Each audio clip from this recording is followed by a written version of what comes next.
Today I want to talk about the progression of patterns and how to trade them and what's going to happen in the future. Here we're looking at Adobe with a big up run, which now we see as a range box duplication, ABCD pattern, showing us this is resistance. Now's the time to take the trade lower and make millions of dollars. Here we have Apple coming up against resistance. It too has a range box duplication. Time to take this trade lower and make millions of dollars. Now, what other tricks can we use? Well, we see that Apple has a MACD divergence, giving us another clarification to short this stock. What else do we have? We have a crab formation, giving us a nice W pattern for reversal. But here's the problem. Even though that trade looks fantastic, there's still possibilities of something else taking place. This pattern is a crab pattern, which identifies with a Fibonacci extension. But did you know the crab pattern is based off Fibonacci levels? And this extension is based off Fibonacci's. The problem with that is the Fibonacci could be 1.6 all the way up to 3.6, potentially meaning it could go higher. Next thing we need to consider is what if this right here is the same point as right here on the double top, meaning price could go down but come back up, staying at an equal level for a while before going down. What if it's right here? Price could go down, then back up, being higher than where you entered into the trade. Same with this, going higher than where you entered. And again, and like our first one,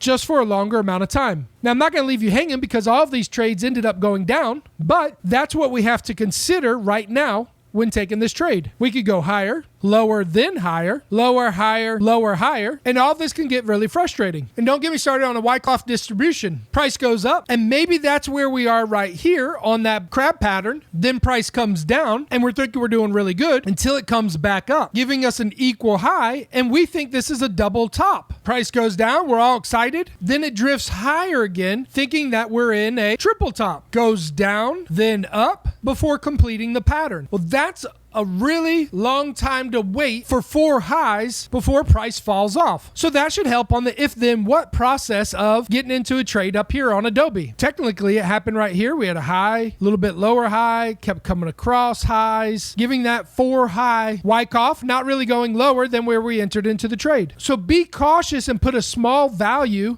on this entry point. We see a lot of the market getting ready to make bearish reversal patterns. Here's a head and shoulders on a larger scale. Here's a W formation getting ready to go lower, which comes in at resistance. But what if price goes higher and makes a double top before that big sell-off? I would want you to have enough money to get in not only once, but twice, ensuring that the trade's going to work out for you. Here's Novak's. Remember that big run up? Well, right now we can see price coming back up into those old highs. We do seem to have a good resistance level here, so I definitely consider taking this trade on this W pattern. But if price went higher, I would make sure you have enough money to double down up here against this resistance. Tesla, we have a divergence with the W pattern looking to go lower. Remember that Wyckoff pattern has the big up run, then multiple areas where it has resistance that never quite comes back up to the old highs, meaning this is weak, looking for a pattern to go lower. But just because you enter the trade here, make sure you have enough. If it goes higher, you'll be able to double down at this resistance level. As far as the Wyckoff patterns go, before we saw a lot where it was really high in the beginning, giving us a little bit lower lows, not quite going into resistance. But on this one, we saw the jump up at the end, now making lower highs. Perfect setup for a bearish trade. Like in this example here, high, a little bit higher high, then the breakout comes down, retest, and goes much lower.